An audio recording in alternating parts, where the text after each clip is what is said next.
देख रहे हैं हम लोग इस समय गुरु गोरखनाथ मंदिर में हैं। संजय वन के बगल में जो है या पास में जो स्थित है, और हमारा सौभाग्य है कि बगल में गुरु गोरखनाथ जी का मंदिर है। और यहाँ आने के बाद याद आ गई कहानी राजा भर्तृहरि की। मुझे लगा कि सुनाइए। ये आपको सुनाना चाहिए। राजा भर्तृहरि एक अच्छे राजा थे, एक महान राजा थे।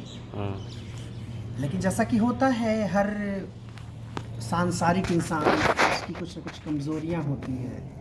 या तो वो किसी से बहुत ज़्यादा जुड़ा होता है या किसी से बहुत ज़्यादा प्यार करता है।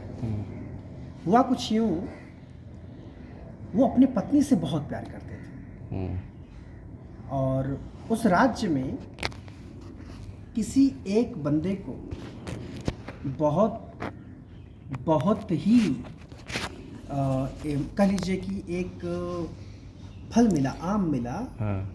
उसके बारे में ये था, किसी ऋषि ने दिया था कि वो एक अमर फल था। अच्छा। जो खाएगा अमर हो जाएगा। तो जिसके पास वो फल पहुंचा, उसने सबसे पहले वो फल पहुंचा दिया। वो सोचता था कि राजा, हमारे देश का जो राजा है, हमारे राज्य का जो राजा है, उसको ये फल खाना चाहिए, वो इसके योग्य है। मैंने सोची कितना प्यार करते थे लोगों से। लेकिन राजा किससे प्यार करता था? जब राजा को वो फल मिला, राजा ने वो फल रानी को दे दिया। रानी को दे दिया। रानी किसी और से प्यार करती थी। रानी ने वो फल किसी और को दे दिया, उसने किसी और को दे दिया। ये सीरीज चलती रही और अंत में जिस औरत के पास पहुंचा वो फल, उसको फिर लगा कि ये फल तो राजा को मिलना चाहिए। फिर पहुंच गया राजा के पास। तो राजा के पास लाकर के बोली कि अमर फल है, खाइए, आप इसके लायक हैं। राजा शॉक्ड, अवाक रह गए, कैसे आ गया? तो पूछा तुमको किसने दिया? अब राजा पूछेगा तो जवाब तो देना पड़ेगा। उससे पूछा गया तुमको किसने दिया, उससे पूछा गया तुमको किसने दिया, और अल्टीमेटली फिर घूम करके सीरीज कैसे चली थी, वैराग्य हो गया भाई को। राजा भर्तृहरि को वैराग्य हो गया,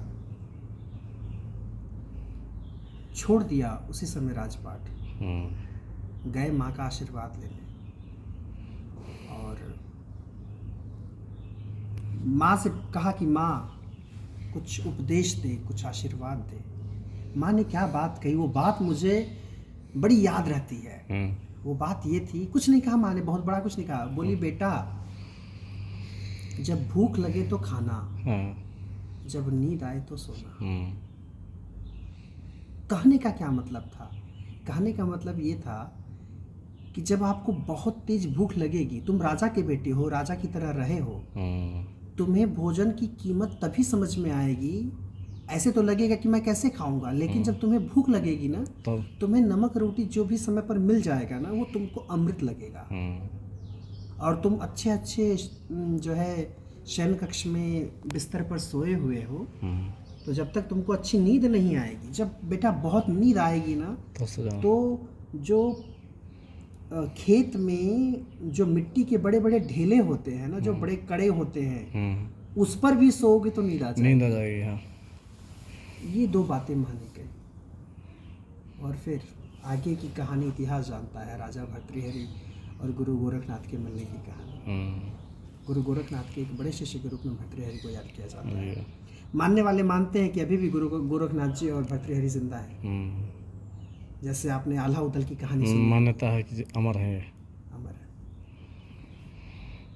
तो ये मेरी बड़ी दिली ख्वाहिश थी, मैं बताऊं आपको। कुछ ख्वाहिशें वैसी होती हैं जो दबी रहती हैं कहीं आपके दिल के कोने में। गोरखनाथ के मंदिर में आकर के आज ये जी, दिली ख्वाहिश का मतलब, जनरली मैं हीरो वर्शिप करना पसंद नहीं करता कि किसी इंसान को देवता के रूप में रखा जाए, लेकिन गुरु गोरखनाथ के लिए एक अजीब सी श्रद्धा है मन में।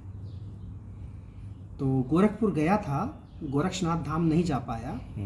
और देखिए सौभाग्य कि आज संजय वन आया और यहाँ पर गोरखनाथ मंदिर में आ गया। बिल्कुल बिल्कुल, वही ऊर्जा यहाँ भी है। वही ऊर्जा यहाँ भी है। बाबा गोरखनाथ की जय। बाबा गोरखनाथ की जय। जय जय जय जयकार हो।